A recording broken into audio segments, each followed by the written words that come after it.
ছাত্র জনতার অভ্যুত্থানে গত বছরের 5 আগস্ট যখন দেশ ছেড়ে পালিয়ে যান সাবেক প্রধানমন্ত্রী শেখ হাসিনা, তখন ফ্রান্সের রাজধানী প্যারিসে হাসপাতালে চিকিৎসাধীন ছিলেন অন্তর্বর্তী সরকারের প্রধান উপদেষ্টা ডক্টর মোহাম্মদ ইউনূস।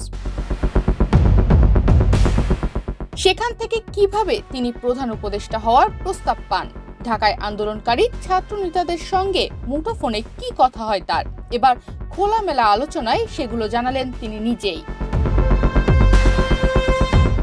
ব্রিটিশ সংবাদ মাধ্যম ফিনান্সিয়াল টাইমসের বৈদেশিক বিষয়ক প্রধান ভাষ্যকার গিডিয়ন রাখমানের উপস্থাপনায় রাখমান রিভিউ নামে একটি পডকাস্টে সেসব বিষয় তুলে ধরেন প্রধান উপদেষ্টা।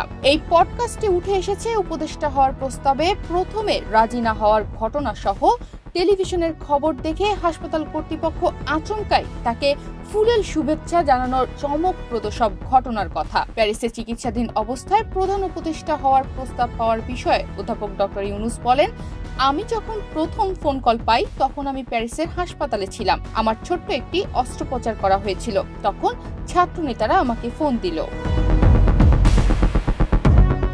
যদিও আমি বাংলাদেশে কি ঘটছে সেসব খবর প্রতিদিন মুঠোফোনে দেখতাম, তখন তারা বলল শেখ হাসিনা চলে গেছেন, এখন আমাদের সরকার গঠন করতে হবে, দয়া করে আমাদের জন্য সরকার গঠন করুন। ডক্টর ইউনূস জানান তিনি সেই মুহূর্তে এতে রাজি হননি। ছাত্রদের অন্য কাউকে খুঁজে নেওয়ার পরামর্শও দেন তিনি, এবং তিনি জানান তিনি সেই ব্যক্তি নন, তিনি এর কিছুই জানেন না এবং এর সঙ্গে যুক্ত হতেও চাননি তিনি। কারা আপনার সঙ্গে যোগাযোগ করেছিল এমন প্রশ্নের জবাবে অধ্যাপক ডক্টর ইউনূস বলেন, শিক্ষার্থীরা।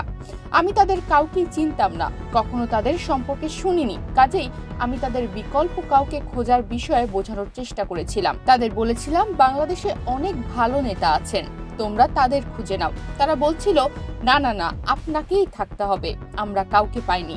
আমি বলেছিলাম জোরালো চেষ্টা করো। তারা বলল আমাদের হাতে পর্যাপ্ত সময় নেই। তখন বলেছিলাম অন্তত একটা দিন চেষ্টা করো, না পেলে 24 ঘন্টা পর আমাকে আবার ফোন করো। অধ্যাপক ইউনূস বলেন, তারা ছাত্র নেতারা আমাকে আবারও ফোন করলো, বলল আমরা অনেক চেষ্টা করেছি কিন্তু সম্ভব হয়নি, আপনাকে অবশ্যই দেশে ফিরতে হবে। শেষ পর্যন্ত আমি বললাম, দেখো তোমরা রাজপথে জীবন দিয়েছ, প্রচুর রক্তক্ষয় হয়েছে, তোমরা সম্মুখ সারিতে আছো, যেহেতু তোমরা এসব করতে পেরেছো, এখন ইচ্ছা না থাকলেও তোমাদের জন্য আমারও কিছু করা উচিত, আর এটাই সেই সময়। সরকারের সংস্কার করতে হবে, আমি রাজি, তোমরা কি একমত? তারা আর কোনো কথাই বলেনি। সেই দিনের অভিজ্ঞতা জানাতে গিয়ে অধ্যাপক ডক্টর ইউনূস বলেন, ঘন্টা দুয়েক পর হাসপাতালের একজন নার্স এলেন, তিনি আমাকে একটি ফুলের তোড়া উপহার দিলেন। আমি বললাম এটা কেন? তখন ওই নার্স বললেন, আপনি বাংলাদেশের প্রধানমন্ত্রী, আমরা এটা জানতাম না। আমি বললাম এটা আপনি কোথা থেকে জানলেন? তখন তিনি বললেন, সব গণমাধ্যমে, সব টেলিভিশনে সংবাদ প্রচার হচ্ছে আপনি বাংলাদেশের প্রধানমন্ত্রী। আমি বললাম আমি আপনার কাছ থেকেই এটা জানলাম। অধ্যাপক ইউনূস বলেন, এরও ঘন্টা দুয়েক পর ওই বোর্ড সদস্যরা সহ হাসপাতালের প্রধান আসেন। তারা ফুলের তোড়া দিয়ে নতুন প্রধানমন্ত্রী হিসেবে আমাকে শুভেচ্ছা জানান।